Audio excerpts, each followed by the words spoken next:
So, it's not all about electric vehicles in here. What about the more practical side? Suppose you've got a van, you need to fit it out to carry different cargoes securely. Well, this company, Wistra, were offering a rack-based system. I know at work I use Vivo, which is an American-based system where they've got multiple attachments and things, but this one is based on almost an airline-style locking loading system, where the rails have got the little circular indents with a inside of it, and all you do is you twist the load-bearing element, either in the floor, in the ceiling. You twist the load-bearing element into it, and apparently it can hold up to 500 kilos on a rail. But there are all sorts of options for it. So there's these webbing storage bars down the side here. There are hangers.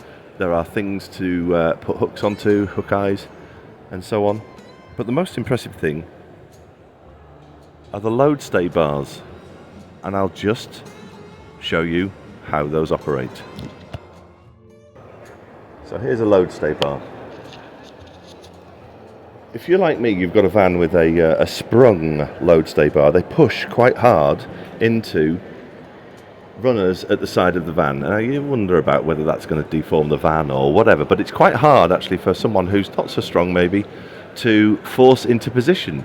Very easy to actually get crossed over into the wrong hole, and therefore may not be as stable as you think. So if you're loading up with pallets or trays or tote boxes and things like this, and you want to do something a little bit more simple that's easier to use, then something like this would do. And the way it works is you twist the top. This is sprung, so the twisting, the spring force is in the torsion. But when you undo the spring force, you can just simply drop the bar. And the bar unsprings. There's the spring force. Okay. And the similar thing at the bottom, you would just then untwist it from the bottom and reposition it somewhere else. But apparently these things are designed to go to up to 15 degrees of tip. So you can put it into directly above, to the side, different configurations to suit what you're doing. Okay? The little lug on the side